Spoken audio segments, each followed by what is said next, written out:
Craving something sweet, savory, and satisfying? Kuya Arnell's cooked sweet pork sausage is your new go-to.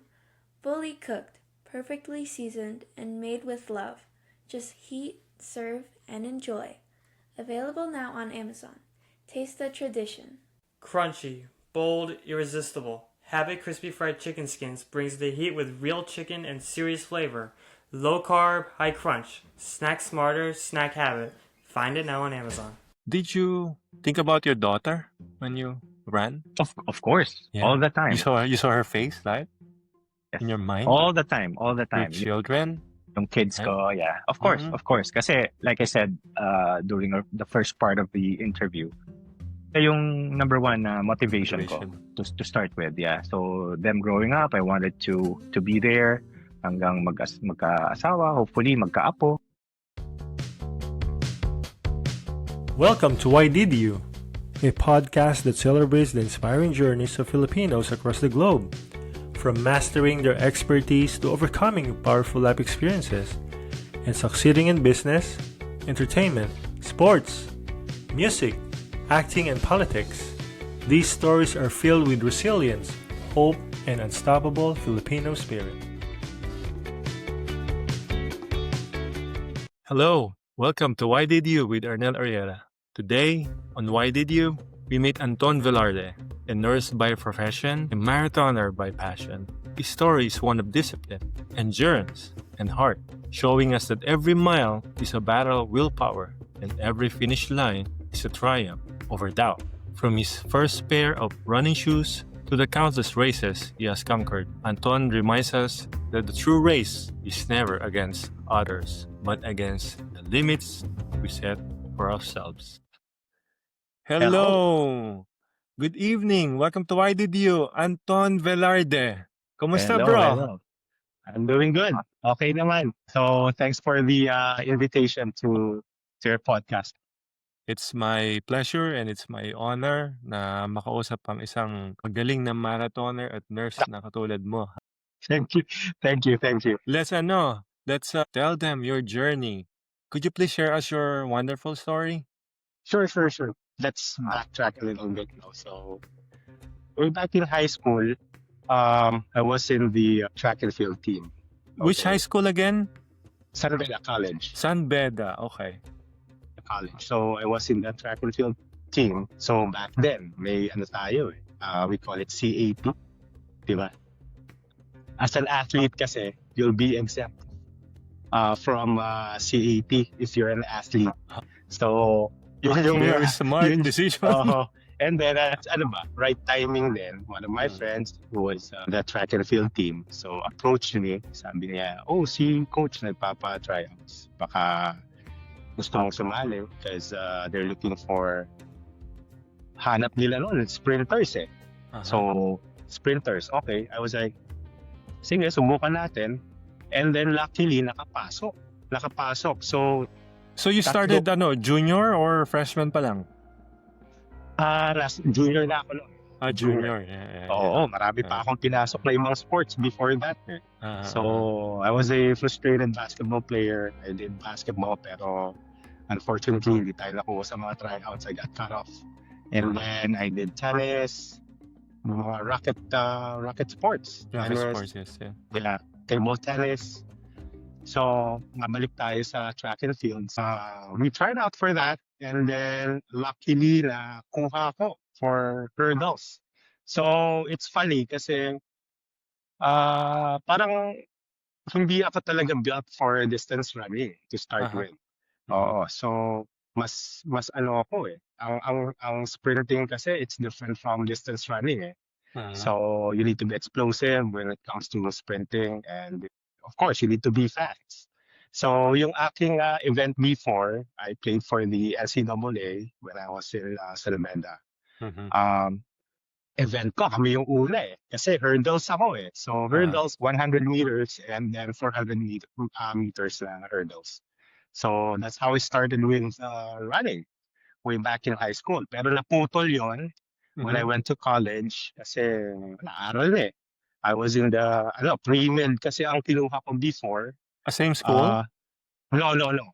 I went to a different school, so pre-med. I was a BS respiratory therapist, and then but I wasn't able to practice it back home kasi I was planning to pursue medicine pero hindi natuloy because my dad got really sick back then. So we need to prioritize my dad's health, syempre.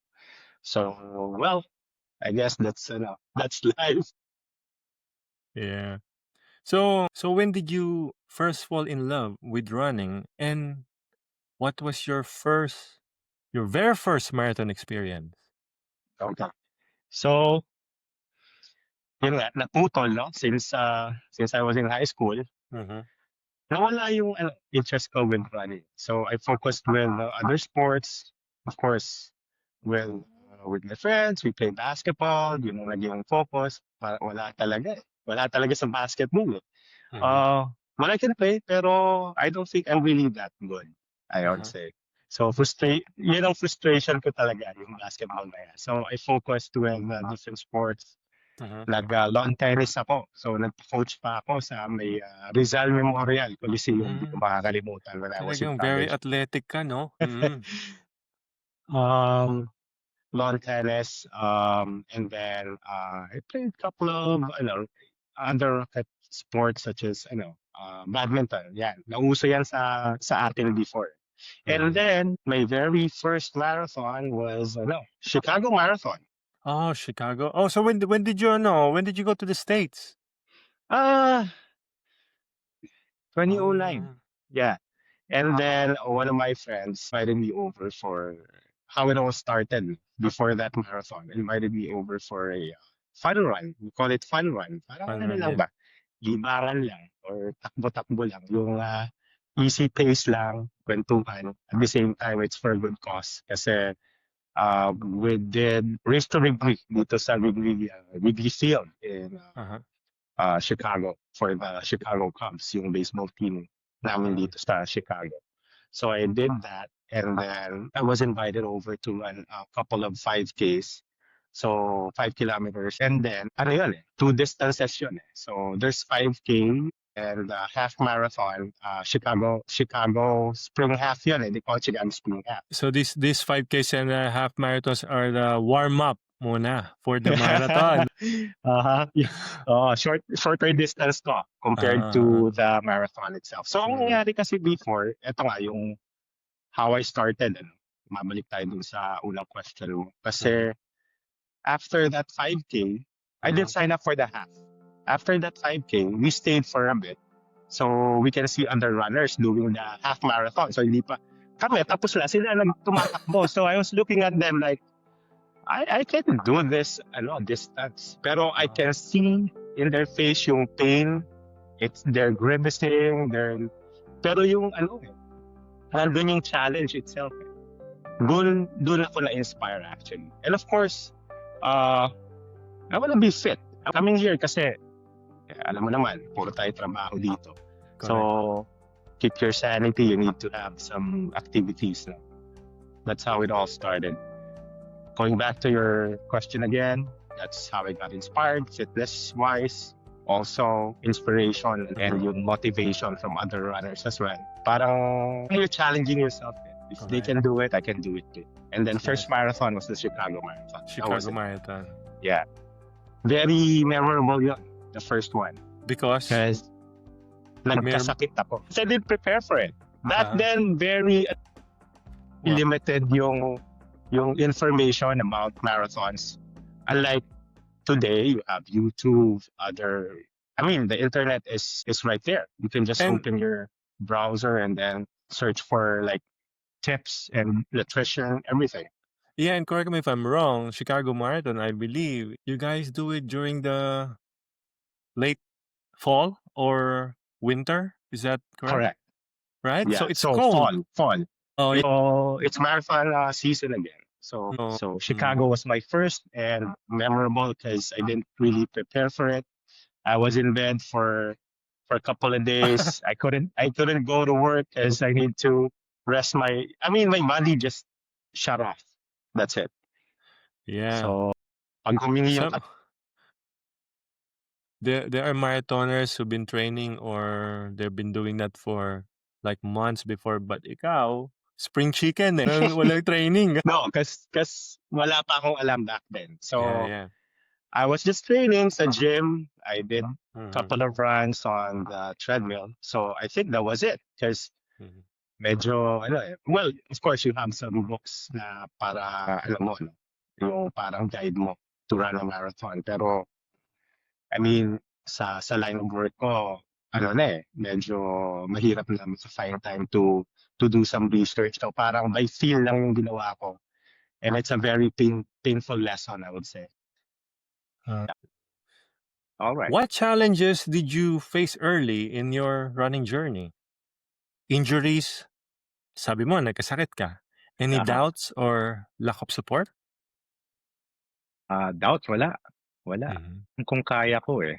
Pero yung challenge talaga when I was just starting running is yung time because of alam mo naman nasa healthcare field tayo. And then when I was just starting here in the States, night shift. So it's really hard for me to really balance my running and at the same time work.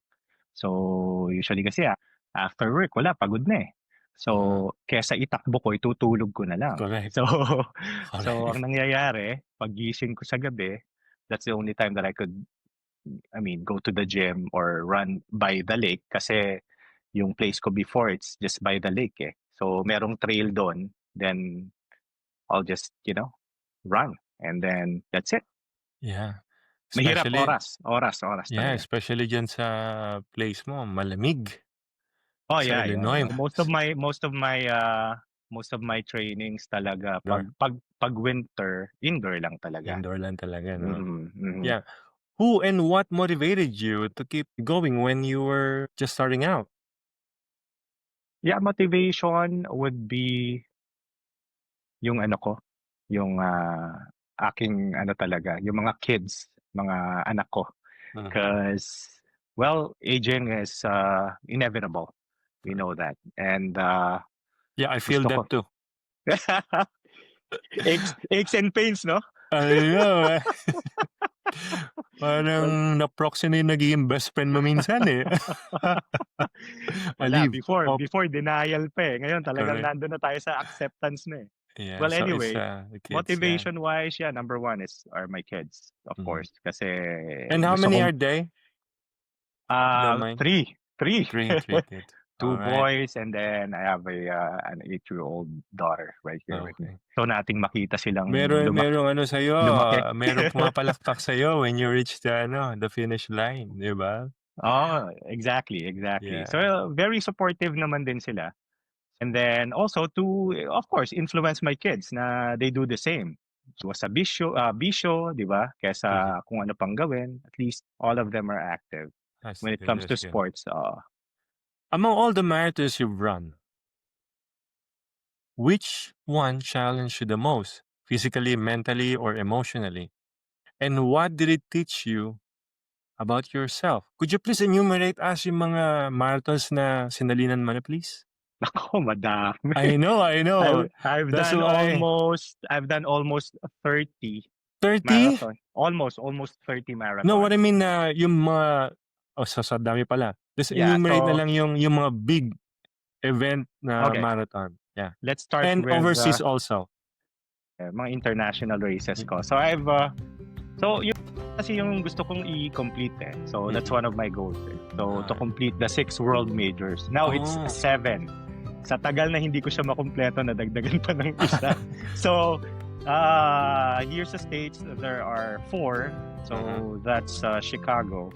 Mhm. 4 or 3? Hold on. Chicago, New York, 3. Boston, and then you have overseas, you have Tokyo, Berlin, London. Now there's Sydney, Australia. Wow. So you're investing not only the time, but the airfare, the hotel reservations, and the training, but you want to do it. Yeah, Right? but because for us runners, we call it racecation. So you're racing at the same time you're on vacation. So I do love to travel and I do love to run. So why not? Why not do it, diba? So like I said, parang ko yan eh, escape from all the the stress of our work, di ba? Yeah. Parang kailangan ko ng Among those international marathons, which one is your most favorite? dami. What Pero kind of training did you do? Exceptional Okay. training with this. memorable one was my first international race, which is Germany. I went to Berlin. It was fun because I was with my mom, and Oh, that's that was the nice. first time I was able to raise the flag of the Philippines. And not to mention, ang ganda ng kuha ng photographer sa akin doon. Talagang book Philippine flag eh. Oh, Well, that's anyway, nice. that's memorable because that was my first international marathon. Recent lang, yung Rome, Italy na marathon na ginawa ko. Oh yeah, I think I That's- saw that. yeah. I Yeah, saw yeah, your yeah. So- photos. Yeah. And then another memorable one was London. Why? Because I didn't train for that. So again, a stubborn me. So I'm really sugod lang ako ng sugod minsan eh. Pero I've learned that in a very painful way, I would say. Kasi ang nangyari, though sinabihan na ako ng mga friends, wag wag mag what do you call this? Pumasyal muna ha before the race. So ang nangyari, wala, pasyal muna before the race. So I ended up, and that was the first time my mom told me that she got really scared of me. Oh. Na parang alam mo na, mother's instinct na be hard for me that day, which is what happened. So it was horrible. So namumutla ako, sabi ng mom ko, and I was throwing up afterwards. And that was the first time I threw up after a race. Good thing is that you're a nurse, Mhm. so you know what's happening to your body, and the body talks, we listen, so we know what to do, Aha. di ba? Aha, So aha, correct. advantage mo talaga yon. And I would say, yeah. yeah, because you know what's happening to your body when you are exhausted, when you're dehydrated, and now you have a remedy or solutions for that. Mhm. Yung huling nakita ko, yung Rome or yung Italy na marathon mo. Yeah. So you said you're with your mom. Mhm. It's like two birds in one stone, right? You Correct, went there to Aha. do your passion with Mhm. your race, and at the same time, you spent quality time with your mom. How Oo, long did you naipasyal. stay? Usually I would just book my my travels pag ganun may karera. Siguro matagal na yung 8 days. Matagal na Okay. 8 days, 9 days. Yeah. And this time, so you maximize the 8 days na kasama si Yeah. mom. Yeah, 8 That's days. good. Yeah. So combination of pasyal. That's So, nice. yeah. Diba? That's why it's so memorable.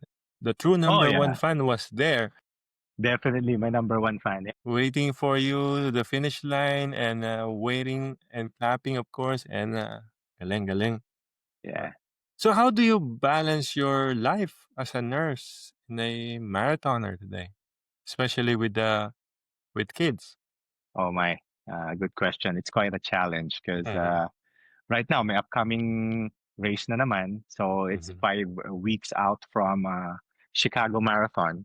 You need to allot some time for you to Train. train. And ideally you need to train at least 6 months, 4 months. Ako kasi usually cramming talaga eh.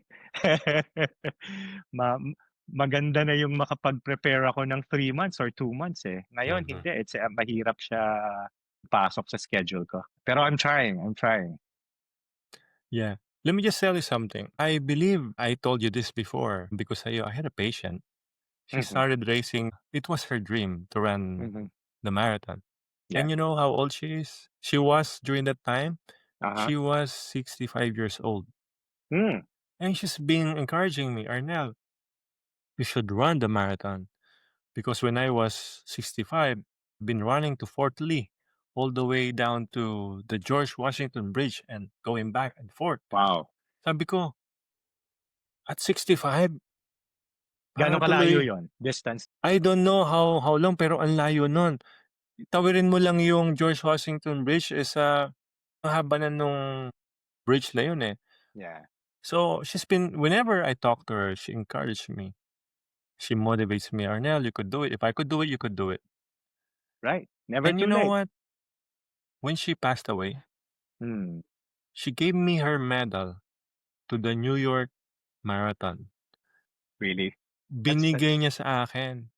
Binili Uh, niya rin sa daughter niya, "Give this to Arnel because I wow. want him to run at Yeah. least one marathon in his life." So there you go. I That'll know, be your that'll be your motivation to yes, run my a marathon. motivation, yeah, and I have one reason. Yeah. Hopefully, It's not I too don't late. wanna say one day kasi pag sinabi nating one day, hindi natutuloy, eh. I will train and I will put my heart into it. There you go. But you'll be surprised, ha? Yung sinabi mong age na yon. May mga Mm. nakasabay ako before 80 plus. Oh my goodness. So tumatakbo. And that was in Tokyo. Yeah. When I did the Tokyo Marathon. Eh, alam mo naman sa Japan. So, I think I have 20 more years to prepare. Nah, just baby steps. You start with ano. That's how I start. Yung fun run and then transition to a longer distance. Then 10K, Yeah. 8K muna, 10K because we do have yung ano dito Shamrock Shako during St. Patrick. So Mhm. we have shorter distances, 10K, then you do the half, and then you'll get the feel of it. And then kaya Yeah. mo nang mag full, then go for it. How many miles or kilometers ba yung full marathon? 26.2 miles. Ang layo pa. No? Malayo. Bale, Malayo I siya. believe in proper training, and if you have the reason and motivation to do it, I think Yeah. everybody could do it. What is So your current sa akin guide? mental lang lahat. It's all mental. Kasi Mental. yeah, kasi even if you prepare really hard for it, but mentally you're not ready for it, Mhm. you're not gonna finish it. Yun sa akin lang yun. Mhm. Kasi like for example, I did the full Ironman before. I did that in Mont Tremblant. So pinaka longest distance that I trained for was only half of that distance. Mhm. Pero yung mental ano ko, yung nakaset ko sa utak ko, if I just need to double this distance and I think I can. So I was able to finish it. Yeah. I know. Kaya mo Mhm. yan, bro. Well, training routine, I'll be honest with you right now, wala. So it's just by experience lang. But before, I was really trying to qualify for Boston, which is really hard kasi sa age group natin, I need to run a marathon of at least 3 hours and 15 minutes, which translates to 7 something minute per mile, which is really, really fast. So, malayo pa ako Wow. kasi yung best time ko sa Your best time. marathon, malayo pa 3:47 yung best time ko, Chicago.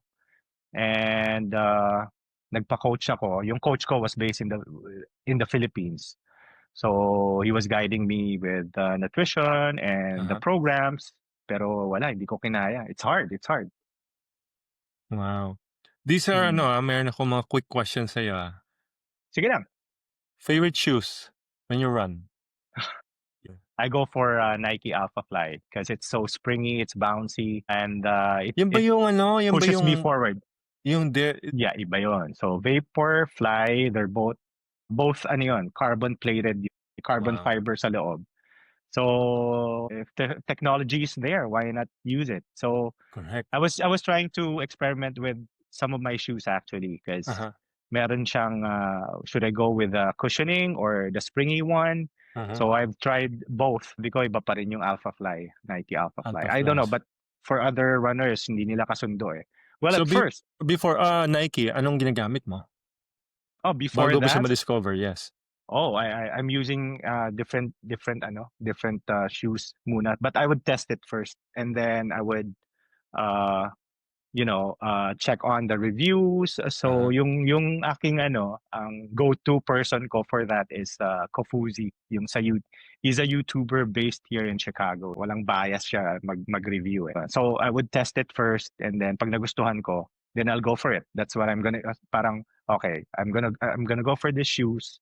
This will take me all the way to the finish. So far okay naman, okay shoes ko. Saucony's, New Balance. So I've tried Adidas, Adizero. Yeah, I've tried those. Those are the good ones actually. Hydration drinks. So madami. So with nutrition as well, fueling, it's a trial and error for me because sometimes, Oh. you need to listen to your gut. Because it happened to me before. So lesson learned na naman, years of experience. I've tried last minute, I've tried a different fuel, yung nutrition. Mhm. Nagloko yung tiyan ko on my run. It's included, it should be included in your practice that you practice your nutrition as well. So that way, come race day, hindi magloloko yung ano mo, yung tiyan mo. Mhm. Yeah. Mhm. How about like how do you prep? Like, do you eat like before you run, or what do you take? Ideally, you need to load up on your carbohydrates before. So practice mo na rin yan as part of your nutrition. Right now, I'm taking UCAN. It's it's a gel. It's an organic nutrition. So naman yung gut ko dun. For food, yung fueling as part of my fueling pa rin. So konting protein and konting carbs. You just need to balance it.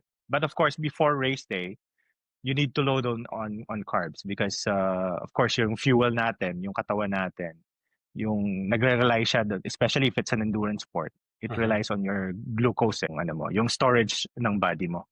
Are you listening to some music when you run?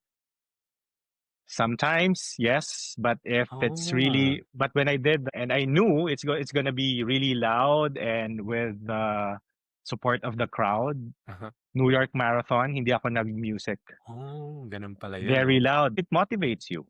Mhm. If you shut it off, all you can hear was just your music. Di mo na napapansin yung paligid mo eh. Siguro the only time I did that, na talagang shut off lahat, hindi ko pinapansin even yung mga spectators, was when I was trying to hit my best time sa Chicago Marathon. So all the way, I didn't stop all the way. So yeah, so to answer your question, yes, sometimes no. Yeah. Oh. Yeah. Who's on your mind when you run? Of course, you see the roads. But I'm sure when we Oo nga, run, boss. there's this picturesque of someone, somewhere. Yeah. What's on your mind when you run? There's a lot going on. I know, So, right? of course, there's a lot going on in my mind whenever I run. Of course, syempre, nandiyan na yung may stages yung takbo eh, and the marathon eh. At first, you're ecstatic. You just wanted to, so come on, let's go, let's start. Correct. Parang halfway, medyo pagod ka na. You're thinking about, am I gonna finish this whole thing? So, I would say sometimes there's some doubts because during my training period, there are some, may mga instances na I'll feel some cramping or some, some pain on my, let's say, on my Achilles. So you'll be hoping and praying now, please, not today. I Not just today. wanted to finish. So maraming tumatakbo sa isip ko. That's one of those things. And then, syempre, I would go back and think about the past, how I started, and what's the purpose of me doing this? Why am I doing this? So minsan kasi you question that eh. Usually questions na yan either nasa mile 20 na ako or mile 22. Ayun na, di ba? Why did I even sign up for this? Parang ganon. This is so painful. Pero tell you, after finishing, you'll be thinking about the next race afterwards. You're victorious. Like I said, after you pass that line, you're thinking about what's next for me. Yeah. I think that's human So, nature, right? Yeah, you push yourself to the limit. So, especially in our age, parang you need to prove something to yourself na I can still do it. I can still do it. Pero was there a time when you ran? Did you think about your daughter when you ran? Of course, all the time. You saw her face, right? Yes. In your mind? All the time. Your children? Yung kids ko. Kasi, like I said, during the first part of the interview, sila yung number one motivation ko to start with. Yeah. So, them growing up, I wanted to be there hanggang magka-asawa, hopefully magka-apo, di ba? Doon na tayo eh. Let's go to the future now. What big race or running goal are you aiming for next? Okay. So I'm aiming for, well, of course, to complete the 6 world majors. Now 7. I already signed up for Sydney, so I already have a guaranteed entry for Okay. Sydney Marathon next year. Um, uh, I still have to train for Boston. So nangyayari, I got sidetracked palagi eh. So yung mga ibang international marathons nasisingit ko eh. Mm. Like yung Rome, yeah, I did the Rome na hindi naman siya kasali sa World Majors, but since papasyal naman, so I was looking for a race dun sa Italy. So luckily nag-ano naman nagtugma dun sa schedule. And then come December, it's not a marathon, it's only half. So I'm going to Cairo, Egypt for the Pyramids Marathon. Oh, ang So ganda. yun yun. Yeah. So it's very ano kasi memorable it's significant for me because when I was a kid growing up, I've been amazed with pyramids. So Mhm. that's been in my bucket list na Yes. mapuntahan ko. At the same time, makatakbo. And luckily there's a race na dun ka mismo sa pyramids. Ang galing, 'di ba? Parang may mga kaibigan ako, they go to abroad, travel, Mm, and they do mm. golfing. But ikaw, you run the marathon, 'di ba? Ang galing eh, kanya-kanya. Yeah, other people would think or say na we're crazy because you pay No. for it and then you pay for it and then for what? Just to to feel the pain, just to No. go through this yung suffering. But There's this joy inside your heart whenever you run that course, that marathon. yeah, it's It's fulfilling, like very fulfilling. it's like me in my imagination now. It's like when you're running that marathon, or for example, when you did the Berlin, you did the Rome, Italy marathon. For me, it's like you're like a pen. And whenever you take your steps, Mhm. it's like you're writing it down to your history book and you're signing it off. Parang ganun yan sa akin eh. Na Exactly. simula kang tumakbo, ito yung first page until you get to the finish line. So you signed up you wrote the whole history book of Mhm. your Rome, Italy trip. And those are the memories or legacy na gusto ko rin iwan sa mga anak ko. Na Correct. meron silang babalikan na would motivate them as well na kung si dad kinaya, Sila pa. gawin din Diba? natin. So how do you see your passion for running evolving as you and I grow older? Ayan that's a very fair question. I included myself too. Go ahead, Anton. Good question kasi pinag-uusapan pa lang natin kanina yung aging is inevitable. Correct. So Yes. it evolves through yung goals ko mag-iiba na rin kasi before sige lang I would push with the marathons na kailangan ko. Ngayon I'm just taking it easy. So like I said, nandiyan na yung aches and pains eh. So maraming variables when you're training and at the same time you're aging, mahirap. Yeah, so maraming variables. Of course, it evolves dun sa because of course, mobility wise, magbabago yan and yung fitness level mo as you age is also gonna change. Maraming factors to consider. But yun nga, dun na siya iikot ngayon. So, and at this point, I need to really listen to my body. Hindi katulad before Yes. na, sige lang, nung mas bata-bata, di ba? Sige lang, takbo, talon. When I was playing basketball, walang problema. Ngayon, kailangan maingat ka na eh. Yeah. Yes, correct. Would you like to inspire or coach future runners, especially those in healthcare like you? We focus too much on the marathon because that is your passion. But ladies and gentlemen, Anton is a nurse in the US also, and is a very good nurse. Yeah. So coaching future runners, what do you think? Well, coaching maybe in the future, pero wala pa sa ngayon kasi well, based on my experience, marami naman na akong natutunan and then I could probably apply those lessons and experiences if ever I'm gonna coach. Hindi, kailangan talaga yun kasi actually we're on the advantage part because we've seen already patients like what's gonna happen to us 10 years, 20 years from now. Exactly. Yung pasyenteng naalaga natin, anong sakit nila? So to avoid that, we have to do it right now. Mhm. Especially we're Filipinos. Blood Yan. pressure, Oh, correct. blood sugar, Ayun pa. cholesterol, yung trifecta na yon, nakita natin sa pasyente. So, Yeah. exercise. Yeah. Yeah, Marami kaya ako ang nakitang ganyan. They're a walking time bomb ba. So, Correct. mataas ang blood pressure, cholesterol, and all. So, Mm-mm. yun ang parang ano ko eye-opener ba, na I don't wanna be like this or pagtanda ko, parang yun ang kailangan nating iwasan. So, ang nangyayari kasi with healthcare providers like me, we focus masyado sa trabaho, especially here in the US. So, I Yes. suggest na find time to at least exercise 3 times a week Mhm. kasi that will keep yung ano ba, your sanity and also yung stress sa trabaho Mhm. ano ba, matanggal. What legacy or message do you want to leave behind as a nurse and as a marathoner? So, ang legacy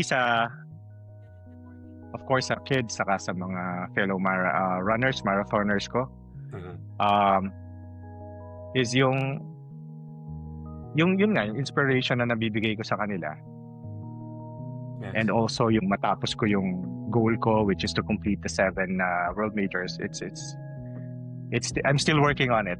Mhm. Still working on it, really hard on it. And then marami ngayon, it's very popular. If makikita mo, so social media, there's also a lot of running events sa Philippines happening right now, which is really good. I'm happy for that. So, ayun, yun yung legacy na gusto kong iiwan sa kids and sa mga fellow runners, na yung inspiration na maiwan ko sa kanila. Wow. Let me just share this to you, Anton. No? I don't run, but there was this instance in my life that somebody paid for me. Not Geo event. Meron bang 11K? I guess 11. 11K. Oo, Parang parang sumobra. 11K. Usually 5K, 10K eh. 10K pala. Sorry, 10K. Ah, 10K. okay. 10K. Baka 11K papunta na sa hotel siguro yun o sa kotse na. So 10K. Okay. But at that time, I've been going to the gym, doing the treadmill, and then sabi ko, let me prepare at least like a month. Yeah. Awa naman nandiyan sa tapos ko naman. But when I was halfway, my knees, it's like, ano lang eh, kung ibang mga bata at saka yung may mga Yeah. edad na kaya eh.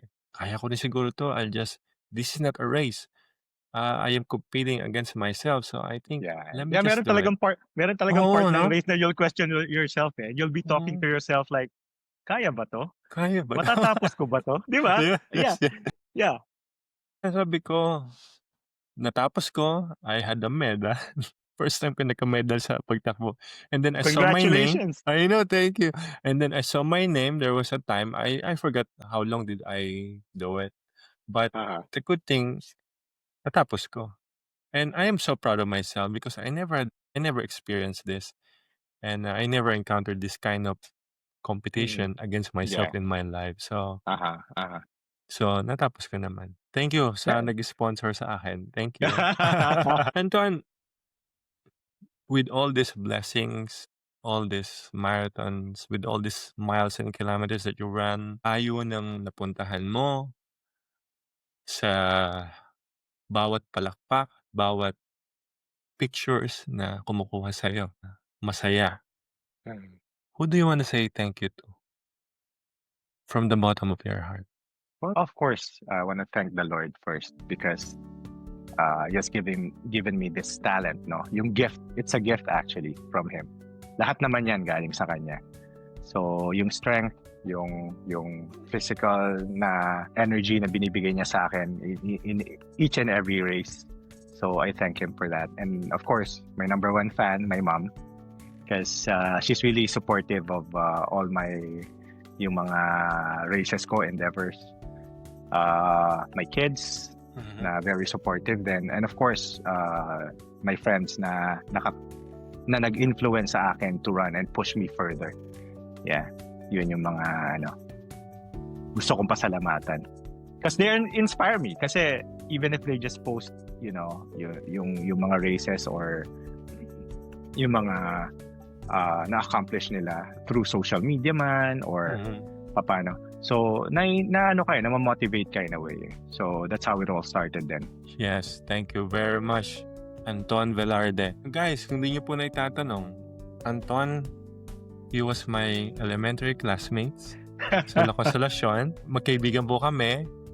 Magkasabay po kami dati nagbe-break time, nagla-lunch during the second grade. And napakabait pong tao nito. Oh, salamat. Alright. Do you have any last message to our viewers and listeners, Anton? Sure. Message, just put on your running shoes, go out there, and hindi man takbo, start with walking and jogging, and then eventually you'll be surprised you're already running. And life. Embrace all the gifts that God gave us, especially yung health natin. All right. Thank you very much, ladies and gentlemen. Anton Velarde, Filipino marathoner. Bro, thank you very much. Maraming salamat sa iyo. Yeah, appreciate it. Bye-bye. Okay. Thank you again for listening for another episode of Why Did You with Arnel Arrieta. Anton's journey is a reminder that the race isn't always about being the fastest. It's about consistency, heart, and purpose. Whether on the hospital floor or the marathon course, he runs for something greater. Thank you, Anton, for showing us how to go the distance. Thanks, bro. Thanks for tuning in to Why Did You? I hope today's story inspired you and reminded you of the heart and spirit behind every Filipino journey. This podcast is brought to you by RR Food Ventures Corporation, makers of Kuya Arnel's Cooked Sweet Pork Sausage, Kuya Arnel's Pork Chicharrones, Habit Crispy Fried Chicken Skins, and Habit Pork Cracklings. Technical support and music by Gabby Arrieta. Once again, this is Arnel Arrieta, and you just listened to Why Did You? Until next time! Classic never tasted this good. Habit Pork Cracklings delivers that old school crunch with modern flavor. No fluff, just crispy, protein-packed perfection. Hit it up on Amazon and stock up now. Crunchy, bold, irresistible. Habit Crispy Fried Chicken Skins brings the heat with real chicken and serious flavor. Low carb, high crunch. Snack smarter, snack habit. Find it now on Amazon.